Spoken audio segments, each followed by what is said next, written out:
আসসালামু আলাইকুম। এটেন বাংলা সংবাদের সবাইকে স্বাগত জানাচ্ছি অনামিকা হাসান পুনম। উত্তরায় মাইলস্টোন স্কুলে যুদ্ধবিমান বিধ্বস্তের ঘটনায় সাহিল ফারাবী আয়ান নামে আরও এক শিক্ষার্থীর মৃত্যু হয়েছে। গতরাত 2:45টার দিকে জাতীয় বার্ন ও প্লাস্টিক সার্জারি ইনস্টিটিউটের আইসিইউতে তার মৃত্যু হয়। Sahil Farabi Ayan Milestone school and কলেজের ইংরেজি ভার্সনের 7ম শ্রেণীর ছাত্র। জাতীয় বার্ন ও প্লাস্টিক সার্জারি ইনস্টিটিউটের আবাসিক সার্জন ডক্টর শাওন বিন রহমান তার মৃত্যুর বিষয়টি নিশ্চিত করেছেন। তিনি বলেন, রাত 2:45টার দিকে লাইফ সাপোর্টে চিকিৎসাধীন অবস্থায় সাহিল ফারাবী আয়ান মারা গেছে। আয়ানের শরীরে 40% দগ্ধ ছিল, তাকে আইসিইউতে রাখা হয়েছিল। এই ঘটনায় সর্বমোট এখন পর্যন্ত জাতীয় বার্নে 18 জনের মৃত্যু হলো। এ নিয়ে মোট নিহতের সংখ্যা দাঁড়ালো 36 জনে। তবে স্বাস্থ্য মন্ত্রণালয় গতকাল মৃত্যুর সংখ্যা একজন কমিয়ে সংশোধন করে 34 বলে জানায়।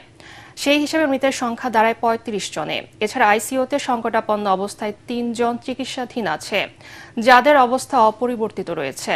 এখনও ভর্তি আছে 33 জন, এর মধ্যে শিশু 27 জন। ভোটের অনুপাতে জাতীয় সংসদে উচ্চকক্ষ চায় এনসিপি। এজন্য সকল রাজনৈতিক দলগুলোর ঐক্যমত্য চেয়েছেন জাতীয় নাগরিক পার্টির আহ্বায়ক নাহিদ ইসলাম। এ বিষয়ে ঐক্যমত্য না হলে জুলাই সনদে সই করার বিষয়ে চিন্তা করবে এনসিপি। মৌলিক সংস্কারের রূপরেখা সনদের মধ্যে থাকতে হবে বলেও জানান নাহিদ ইসলাম। সকালে জামালপুর জেলা পরিষদ ডাকবাংলোয় জুলাই গণ অভ্যুত্থানে শহীদ পরিবারের সাথে সাক্ষাৎ শেষে তিনি সাংবাদিকদের সব কথা বলেন। এ সময় নাহিদ আরও বলেন, ক্ষমতার ভারসাম্য ও জবাবদিহিতার জন্য সংসদে উচ্চকক্ষ খুবই গুরুত্বপূর্ণ, যেটি পিআর পদ্ধতিতে করার দাবি জানিয়েছে এনসিপি। এর আগে রোববার জুলাই পদযাত্রার অংশ হিসেবে জামালপুরে যান এনসিপির কেন্দ্রীয় নেতারা। শহরের তমালতলা থেকে ফৌজদারি মোড় পর্যন্ত পদযাত্রায় অংশ নিয়ে ফৌজদারি মোড়ে পথসভায় অংশ নেবেন তারা।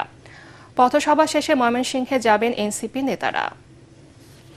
আমরা বলেছি মৌলিক সংস্কারের রূপরেখাটা সনদের মধ্যে থাকতে হবে। তো এর মধ্যে ম্যাক্সিমাম বিষয়ই ঐক্যমত হয়েছে এবং সেটার জন্য আমরা সকল রাজনৈতিক দল এবং ঐক্যমত কমিশনকে ধন্যবাদ জ্ঞাপন করেছি যে সবাই যার যার অবস্থান থেকে সরে এসে জাতীয় স্বার্থে ঐক্যমত পোষণ করেছেন। কিন্তু এখন মধ্যে অত্যন্ত গুরুত্বপূর্ণ একটি বিষয় হচ্ছে উচ্চকক্ষ।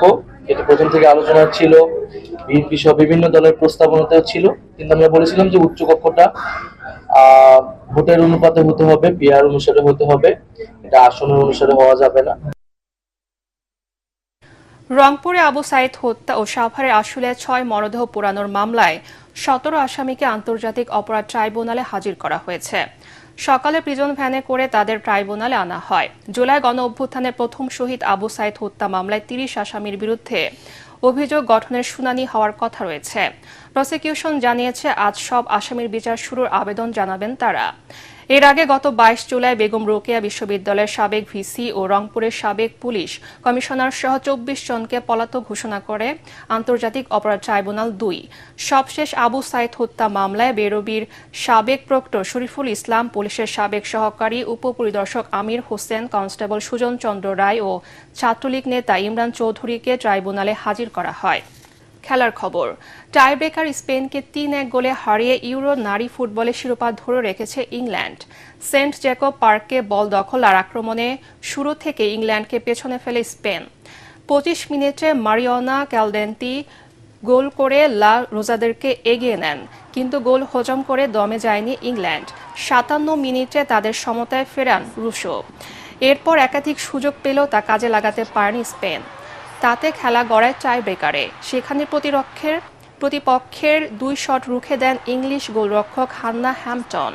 চ্যাম্পিয়নদের হয়ে জয়সূচক গোলটি করেন কোলি ক্যালি।